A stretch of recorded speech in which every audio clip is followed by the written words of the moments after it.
far, so good. The brand new ceasefire appears to be mostly holding in East Ukraine, though shelling continues at least in one city.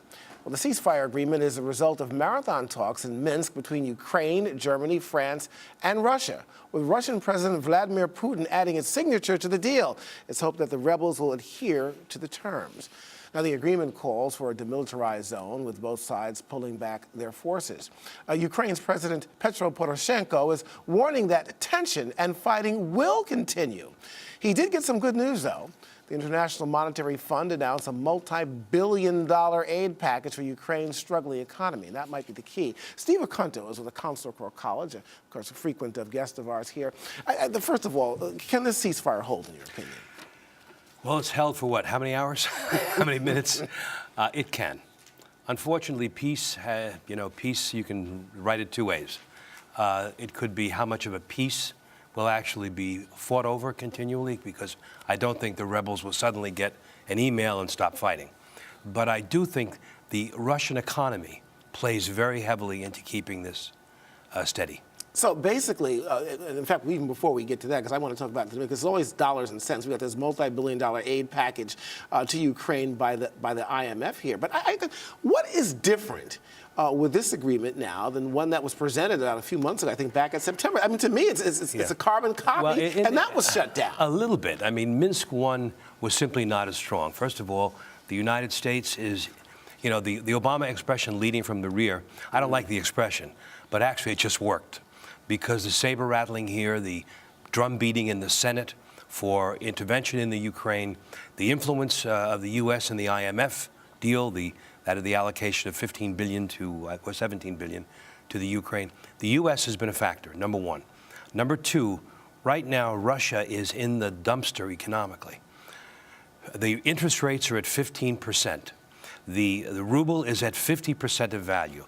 Oil production is down. The oil prices are 50. Listen to this, the litany. Because I'm ready to jump in here. And the S&P has called Russian credit, quote, junk. Okay, but where do they go? Steve, all well and good. But Putin's popularity still remains very high, very strong there, and I think there's this increased sense of patriotism, this jingoistic plurality in foreign policy there, that the Russian people want to retake these areas that were once theirs. That's right. That's right. There is a visceral idea of doing this. They in their hearts, they know he's right, to borrow from Barry Goldwater. But the truth of the matter is he's not. He has crumbled their economy. They haven't seen the end of this. And when that really starts to bite, I think his popularity will fall with it. Incidentally, I think that the other factor here really is the European Union, in the sense that Angela Merkel put a lot of skin in this game. And I think that one possible outcome will be a release of or an easing of some of the sanctions, which will make this ceasefire more attractive to the Russian side. Okay, outside of that, easing those sanctions, that's what I was going to ask you, but you jumped my question. But Steve, another part of this, of course, is money. You're talking about $15 or $17 billion aid package by IMF. That's got to be a factor, as far as I'm concerned, in this whole situation here. It's got to be a big factor. But it's not enough. You look at the Ukrainian economy, and you're looking at a picture not dissimilar to the one in Moscow. It's just not enough. They're fighting a war that they can't afford. The economy was in bad shape to begin with. And here they have infrastructure that is in dire need. One of their most important industries is mining. And that mining industry needs to be buttressed. It takes a lot of money. And IMF is a good thing, but I don't think it was enough. Okay, what about the U.S.? Are they a bystander, or are they a participant in these talks? And what about the most important thing here I see, Steve, not just here, but also in Africa and other places, the all-important military aid that the U.S. doesn't seem to be giving at this point? No. The United States in Ukraine did eloquent saber rattling. The possibility was publicly debated whether or not there would be lethal weapon assistance. That saber rattling sufficed, I think, to push the talks along. Elsewhere in the world, you're not dealing with Putin, who, for all of his good and bad aspects, you can talk to him.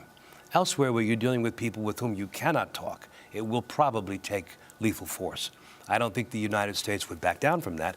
On the other hand, it doesn't have to step up to the degree demonstrated by this accord. The U.S. was subtle in this one. Okay, I know you talked to us some time ago about a World War III that we're perhaps already in it. I still say you're wrong, maybe on the brink, but we'll see what happens. Well, what we're seeing, Julian, is economic warfare, cyber warfare.